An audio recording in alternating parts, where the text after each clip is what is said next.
Hi guys, I'm Michelle Johnson. I'm a weight management and wellness expert. I am known mainly as a transformation specialist, and that's basically when you see those people, their before and afters. So if you want to be a great transformation for 2021, maybe during quarantine you gain some weight, or in the winter, many people just gain weight, so it's not unusual. At some point, if you've had stress or loss, you might be in a funk and your body is showing it. So I want to give you some quick tips and suggestions around weight management and what you can do that is simple and just start right away in the new year and get some momentum and consistency going. The number one thing you need to be doing is exercising. Why is exercise so important? Because it's the way you lose body fat. Try not to focus on weight loss, focus on fat loss. Go to quickfitrx.com, get fit, and you'll see my body fat calculator. To be honest, all calculators are estimates. What you see on your personal devices, your Fitbits and those watches, but they're a nice way to gauge your burn with calories when you exercise. So you can use them. But remember, there is no exact science when it comes to calories in and out. A lot can modify that. Maybe one day you picked up 10 boxes after you exercised and then the next day you didn't. You're going to burn some calories with that, especially if they were heavy boxes, right? But it's good to have a baseline, and I always suggest that. And that's why structured programs make a difference, because it gives you the guidance without you having to count calories and get confused by all the information out there. So let me streamline it for you. Exercising is going to help you burn fat even when you're sleeping. You can do an afternoon workout and accelerate that even more. That way, even if you eat a meal at dinner, you can have carbs. A lot of people think carbs are bad. They're not. In fact, it's timing of carbs that makes a difference. The best time to have carbohydrates is after you work out. And really, it's a wash. But you always want foods that are dense in nutrients and not empty calories, right? That's why if you were on a cookie diet and you ate all cookies versus the Mediterranean diet, it does make a difference in how you feel. Do you want cellulite? Probably not. You want a nice clean look to your body? Then you're going to eat better foods. Foods that are organic and clean make all the difference. So exercise is going to be essential for you to burn that body fat and to grow the muscle so that you see shaping. You can only shape a muscle with weight training. The cardio is up to you. You can do HIIT for 30 minutes, but if you're not doing HIIT, I would suggest 45 minutes to really burn fat to an hour. You can add in a second session. But if you are over 40, less cardio is better. Why? Because we start to lose muscle as we age. So you want to preserve that muscle and make sure that you're weight training and doing a little more of that than just cardio all the time. The second thing is don't skip meals. Eat every 2.5 to 3 hours to keep your metabolism from getting sluggish. When you don't eat every 2.5 to 3 hours, you start to store fat. It's a protective mechanism that your body does. It'll grow. Those fat cells grow in order to protect you. Even in the winter, that's what's going on. Those fat cells inflame so to protect you from the cold weather. So it's not unusual to gain weight in the winter season. And you want to make sure you prevent this by not skipping meals and keeping the metabolism revving. When you eat, you also are burning calories with digestion. So every 2.5 to 3 hours. But how many meals? Well, it depends on your protein ratio. That's how I look at it. So I'm only going to tell you what I do and how I serve my clients and figure these things out. I will want to know your lean muscle mass. So I will do the body fat calculator. I'll determine your lean muscle mass.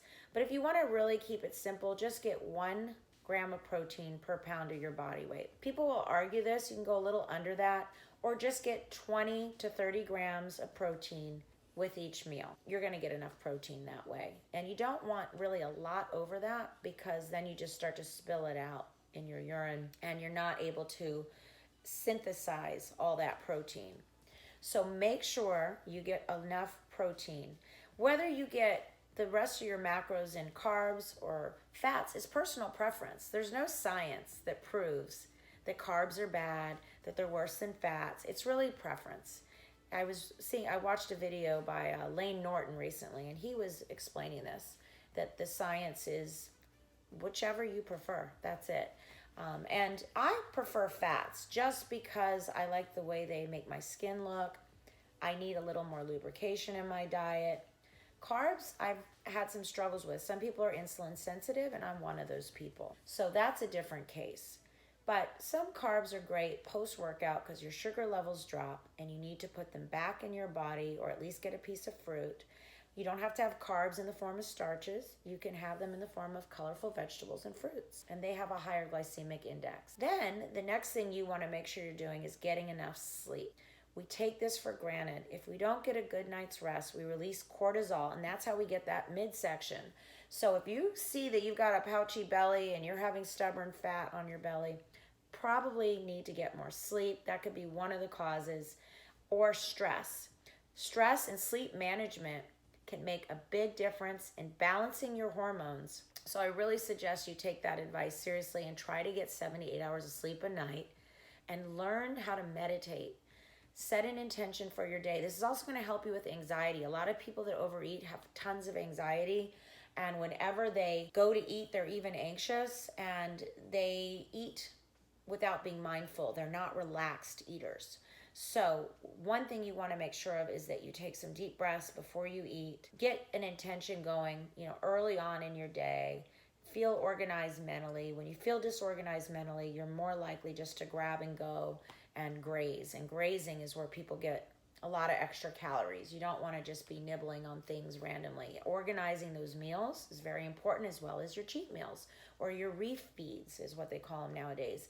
And you want to refeed because you never want to be on low calories for long. You want to make sure that you're respecting your resting metabolic rate, which is your maintenance calories.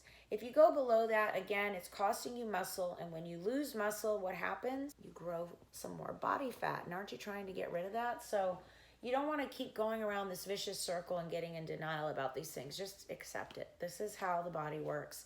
You're not going to cheat it by eating low calories, skipping meals, not weight training, and just keep going back to those old habits or those old mindsets that, our mom taught us, or we learned, like, oh, starving yourself is the way. No, it's not. In fact, you're going to gain more fat that way. So eating more protein and dairy is just going to keep you fuller longer as well. You're going to find that you want to overeat less by incorporating those foods. And there are lactose tolerant versions of those foods.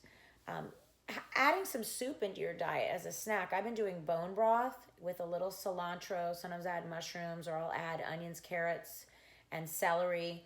That can be a nice little snack in between. And I find it very satisfying. By drinking some water or having soup before a meal, it makes you feel fuller, so you're less likely to overeat. That's just this little sneaky tip I'm giving you. But you don't want those high sodium soups. Just remember that all the time. Some sodium in your diet is not harmful, guys. Some sodium in your diet is going to make sure that you can also get your water levels down. Your kidneys are going to protect themselves if you're too low in sodium all the time. So don't think you have to go low sodium. Just use the healthy kind, like Himalayan salt or Celtic sea salt. Writing down, keeping a journal or using an app is a great way in the beginning, just to become more aware of your habits, what you're really burning, and how close you are to your daily caloric expenditure. So I do recommend that. Documenting. People that document tend to have more success when they're organized, especially. The one thing you can also do is try a smaller plate. People, human beings, tend to look at a plate and they're going to eat everything. It's natural. We're served something, we're going to eat it. So this is why, if the bread comes to the table, maybe we ask them to take it away if we know we're tempted. I'm a big eater, so you give me a plate of food, I'm eating the whole plate. I might even eat the actual plate. But what you're going to do is use a smaller plate. People have been proven to eat about 22% less just by changing the portion size and using smaller plates. Finally, I want to just give you one final tip to track. How important it is to track, hold yourself accountable, do your waist, your weight, and try to keep track of the body fat.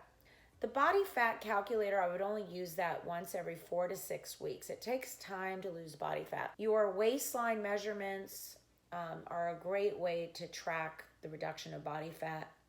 Weight could be just sort of a partial indicator. Keep a sheet. If you go to, again, quickfitrx.com, I do, under Get Fit, also have a tracking sheet that you can download, print it out, and then start with your starting. Take pictures of yourself. One thing that really motivates me is seeing how bad I look. When I get into a place where my body is going backwards, that is my kick in the butt and wake up call. It's time. So as hard as that is for you to do it. Take those pictures, because guess what? When you get those results and you compare, you're going to be so proud of yourself. You're going to go, wow, this really is working. Because you can't always see the changes in muscle tone and shaping and how things are coming along without that. So be religious about those pictures and take them at least every 2 weeks. Do your waist and your weight measurement every 2 weeks as well.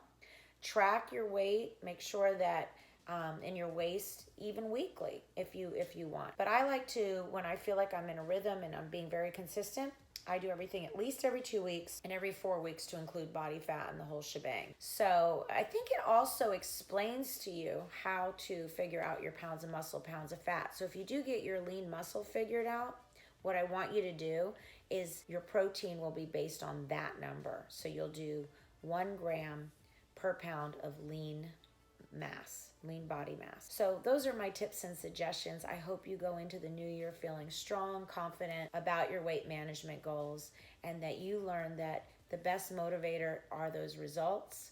No one else is going to give you that but you. And it does mean discernment. It means making some sacrifices, but it doesn't have to be hard or complicated. These can be simple shifts that go a long way. I'm Michelle Johnson. Please be sure to follow me on this channel. If you could subscribe, I would really appreciate it. And like and comment on my videos. It really helps me understand what you're responding well to so I can continue.